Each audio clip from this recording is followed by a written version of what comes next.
मैंने हमेशा कहा है मैं शाबानों की लड़ाई कभी नहीं लड़ी। मुझे पूरी डिटेल्स पता नहीं है। इस मुल्क में रूल ऑफ लॉ है, अगर कोई एग्रीव्ड है he can go to court. 2017 में सुप्रीम कोर्ट में एफिडेविट दिया पर्सनल लॉ बोर्ड ने और कहा कि नहीं साहब ये बिदअत है। तो ये 1986 से लेके 2017 लगा आपको समझ में कि एक बार में 3 बार तलाक देना बिदअत। मस्जिद में मैं जिस साल अलीगढ़ गया हूं, अलीगढ़ के लड़कों की बरेली में इतनी पिटाई हुई थी कि पट्टियां बंधे हुए लौट के आए, मार मार के बाहर निकाले गए, मस्जिद को धोया गया, उसके बाद नमाज हुई। अब माशाल्लाह कोई सा भी चैनल खोलिए, उस चैनल की एक नौजवान खातून उन फतवा देने वालों के जो वारिसीन हैं वो उनको इंटरव्यू कर रही होती है, उन्हें बहुत हंस के जवाब दे रहे होते हैं। आरिफ साहब, सबसे पहले ये जानना चाहते हैं आपसे कि अय्याम अज़ा है, मुहर्रम चल रहे हैं, इमाम हुसैन अलैहिस्सलाम की पूरी ज़िंदगी से अगर आप कोई दर्स लेना चाहें या आवाम को जो पैगाम और मैसेज देना चाहें तो वो एक मैसेज क्या होगा कि आम तौर पर लोग अपनी ज़िंदगी में उसको उतारें और बेहतर से बेहतर बना सकें? जो चीज़ पूरी दुनिया ने United Nations declaration of human rights के ज़रिए पिछली सदी में कबूल की, उन मुल्कों ने भी कबूल की जहां आज भी वो अमली तौर पे लागू नहीं है, उन्होंने भी कबूल की। उस डिक्लेरेशन की बुनियाद सैयदना इमाम हुसैन अलैहिस्सलाम ने करबला के मैदान में रख दी। इंसानी वक़ार, इंसानी मुसावात, इंसानी अखुवत, हमें ये हक नहीं है। आप गौर कीजिएगा जो मैं कह रहा हूँ। ये जो हम मज़हब के नाम पे तफरीक करते हैं, क्या मानी आपकी हुकूमत है तो मुसलमान के राइट्स ये होंगे, इस अहले किताब के ये होंगे, फलां के ये होंगे। कुरान कहता है वलाक़द कररमना बनी आदम की औलाद आदमी होने के नाते इज़्ज़त और वक़ार की हकदार है। जब वो इज़्ज़त और वक़ार की हकदार है, आप कौन है मेरा रोल कम करने वाले? तो ये इसीलिए ये अगर आपको पॉलिटिक्स की बात करनी है तो उसके लिए अलग बात करिए। ये शाबानो मामले पे नहीं। आपने कभी मेरा इंटरव्यू गौर से नहीं सुने। मैंने हमेशा कहा है मैं शाबानों की लड़ाई कभी नहीं लड़ी। मैंने लड़ाई लड़ी अपनी इंटेग्रिटी की। मैंने 59 मिनट पार्लियामेंट में गवर्नमेंट ने मुझसे कहा कि सुप्रीम कोर्ट के जज, मेरी राय पूछी, मैंने राय बताई, उन्होंने कहा कि फिर बोलते क्यों नहीं? मैंने कहा मैं बोलता इसलिए नहीं कि मुझे नहीं पता आप उस दबाव को ले पाएंगे नहीं बोलो। तो उनके कहने से मैं बोला। अब अकबर का बीरबल में नहीं हूँ कि एक दिन तो बैंगन अच्छा है और जब बादशाह सलामत को बैंगन पसंद नहीं आया तो बीरबल ने बैंगन की बुराइयां कर दी। मैंने एक बार नहीं बार बार इस मुल्क में रूल ऑफ लॉ है। मुझे पूरी डिटेल्स पता नहीं है। इस मुल्क में रूल ऑफ लॉ है, अगर कोई एग्रीव्ड है he can go to court. अपनी तारीख पर नजर डालिए जरा। अंग्रेजी पढ़ना हराम, 40 साल बाद हलाल। कोई वही आ गई आपके पास, क्या हुआ? मस्जिद में मैं जिस साल अलीगढ़ गया हूं, अलीगढ़ के लड़कों की बरेली में इतनी पिटाई हुई थी कि पट्टियां बंधे हुए लौट के आए थे। अल्मोड़ा गया था एकेडमिक टूर, लौटते में बरेली में रुके। जुमे का दिन था, नमाज पढ़ने एक मस्जिद में चले गए। अलीगढ़ वाले थे, सर्दी का जमाना था, ज्यादातर सूट या कोट पैंट पहने हुए, मार मार के बाहर निकाले गए, मस्जिद को धोया गया, उसके बाद नमाज हुई।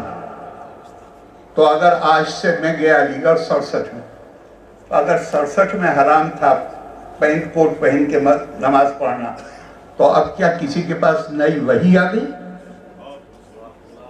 मुस्लिम दौर में फतवा मौजूद है। जब पानी के जहाज चलने शुरू हुए, हिंदुस्तान के मुसलमानों पर हज फर्ज नहीं है। क्यों?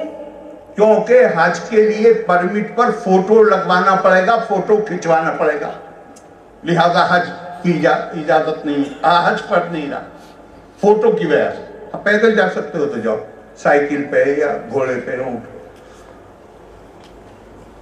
اب فتویٰ دینے والے خود ہوائی جہاز سے جاتے ہیں اور فوٹو لگوا کے جاتے ہیں، اور ہر کسی کے پاس پاسپورٹ. پہلے فوٹو کھینچنا کی وجہ سے حج بھی کہاں فرض نہیں رہا. اب ماشاءاللہ کوئی سا بھی چینل کھولیے، اس چینل کی ایک نوجوان خاتون ان فتویٰ دینے والوں کے جو وارثین ہیں وہ ان کو انٹرویو کر رہی ہوتی ہے، انہوں بہت ہنس کے جواب دے رہے ہوتے ہیں. تو یہ کیا کوئی نئی وحی آ گئی ان کے پاس؟ کیا ہوا؟ حلال اور حرام بنانا چیزوں کو. ایک اور معاملہ ہے، میں اس میں زیادہ کہنا نہیں چاہتا، اسی کہ میں اس میں خود انوالو تھا. 1986 میں جس کو کہا گیا کہ یہ خدا کا قانون ہے، 2017 میں سپریم کورٹ میں ایفیڈیوٹ دیا پرسنل لاء بورڈ نے اور کہا کہ نہیں صاحب یہ بدعت ہے. تو یہ 1986 سے لے کے 2017 لگا آپ کو سمجھ میں کہ ایک بار میں 3 بار طلاق دینا بدعت ہے؟ جب تک مصیبت میں لوگ مبتلا نہ ہو جائیں، جب تک پریشانیاں نہ اٹھا لیں، یہ خود ساختہ دین والے لوگ اپنی خود ساختہ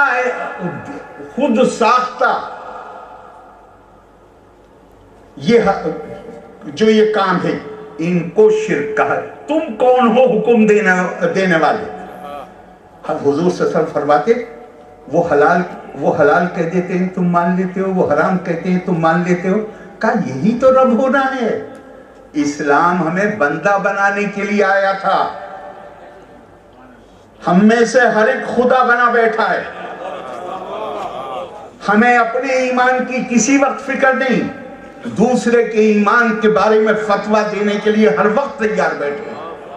صاحب سوال یہ ہے کہ آپ اپنی تقریر میں مہیلا سشکتیکرن کی بات کر رہے تھے اور جناب زینب کا پیغام آپ دے رہے تھے، کہہ رہے تھے کہ ان سے انسپائر ہو کر مہیلائیں اپنے حق اور انصاف کی بات کر سکتی ہیں. آج اس وقت میں بھارت کی بات اگر کروں تو بھارت میں جس طرح سے مہیلاؤں کے ساتھ جو پیرن ہو رہے ہیں، ان میں کیا رول ماڈل لے کے چلیں جو حکمرانوں کو بھی جواب دیا جا سکے اور آگے بڑھا جا سکے؟ دیکھیے، جناب زینب جو ہیں وہ ایک مثال ہیں دنیا کی تمام خواتین کے لیے، ابد سے لے کے ازل تک، ہر دور کے لیے، ہر سماج کے لیے، ہر معاشرے کے لیے. اس لیے کیونکہ تصور نہیں کیا جا سکتا تھا کہ اس دور کی جو یزیدی حکومت تھی جو لگ بھگ 65 ممالک پر مشتمل تھی، جس کی ایک سرحد افریقہ اور دوسری سرحد اسپین تک لگتی ہو، تو اس یزید کے خلاف ایک ایسی خاتون نے کہ جس کے بچوں کو مار دیا گیا ہو، جس کے بھائیوں کو قتل کر دیا گیا، جس کے پورے گھرانے کو پامال کر دیا گیا ہو، اس خاتون نے تنہا کربلا سے لے کے شام تک جو 1200 میل کا فاصلہ تھا، ہر بستی کے اندر جو ہے وہ ان کو جاگرک کیا ہے، ان کو آگاہ کیا ہے، ان کے اندر بیداری پیدا کی ہے. اور آپ دیکھیں کہ جو کردار خواتین نے کربلا کے اندر نبھایا ہے وہ شاید انسانیت کی فلاح کے لیے جتنی بھی تحریکیں اٹھی ہیں، یہ واحد وہ تحریک ہے جس میں خواتین نے اتنا عظیم کردار ادا کیا ہے. اس لیے تمام خواتین کے لیے جناب زینب جو ہے وہ ایک نمونہ عمل ہے، اور وہ صرف مسلمانوں تک محدود نہیں ہے بلکہ تمام انسانیت کے لیے ایک مشعل راہ ہیں. اور ہندوستان کے سندرب میں اور ہندوستان کے کانٹیکس میں اگر ہم بات کریں تو یہاں کی خواتین کو، بہت ساری خواتین ہیں دنیا کی، تو جناب زینب بھی ان کے لیے نمونہ عمل ہونی چاہیے، چاہے وہ ہندو ہوں یا مسلمان ہوں، کہ جناب زینب نے کس طرح سے ستیہ کی اور حق کی آواز کو بلند کیا اور اپنے ادھیکاروں کے لیے جو ہے وہ عظیم قربانیاں پیش کی ہیں انہوں نے.